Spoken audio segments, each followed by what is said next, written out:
చిన్ను మంచి మనసున్న నక్క. కాని ఏ చిన్న శబ్దమైనా వింటే భయపడిపోతుంది. మబ్బు గట్టిగా కొట్టినా గుండె ఉలిక్కిపడేది. అయ్యో, మళ్ళీ ఏం జరుగుతుందో?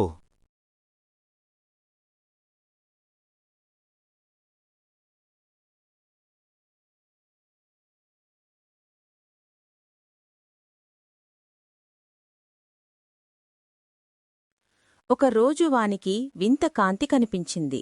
ఇది ఏంటి? అద్దమా? ఎలా వెలుగుతోంది? అది ఒక మాయా అద్దం. దాన్ని ఎవరైతే పట్టుకుంటారో వారు ఎలా భావిస్తారో అద్దం అది చూపిస్తుంది. చిన్ను అద్దంలో చూసేసరికి ఒక పెద్ద పులి దాడి చెయ్యబోతున్నట్లు కనిపించింది.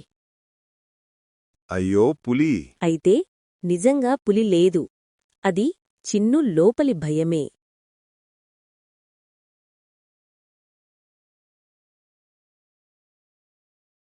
అద్దం వల్ల చిన్ను అందరిపైన అనుమానం పెంచుకుంది. కుందేలును చూసి ఇతను నన్ను వెంబడిస్తున్నాడు.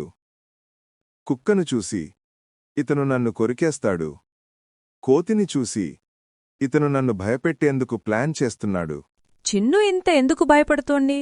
అంతా జంతువులు ఒక సమావేశం పెట్టారు. చిన్నూకి ఏమైంది? అద్దం వల్లే ఇబ్బంది. డేగా, ఆ అద్దం మాయా అద్దం. అది నీ భయాలను చూపిస్తుంది. వాటిని ఎదుర్కోవడం నేర్చుకో. అప్పుడు అద్దం నీకు వేరే నిజం చూపిస్తుంది. ఎలా గురూజీ?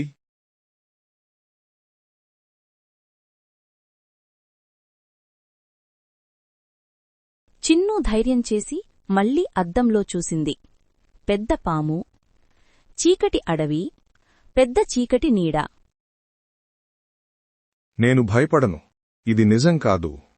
చిన్ను ధైర్యంగా చెప్పగానే మాయా అద్దంలో పెద్ద పులి క్రమంగా ఒక చిన్న పిల్లిలాగా మారిపోయింది. చూశావా? భయం నీ ఆలోచనల్లోనే ఉంటుంది. ఇప్పుడు అద్దం చిన్నును ఒక ధైర్యవంతమైన నాయకుడిలా చూపించింది. అడవిలో ఉన్న వన్యమృగాలన్నీ చిన్నును గౌరవించాయి. అందరూ చిన్న ఇప్పుడు ధైర్యవంతుడు. మన భయాలు మానసికంగా తయారైన నీడలు మాత్రమే. వాటిని ఎదుర్కొంటే జీవితం అద్దంలా నిజం చూపిస్తుంది.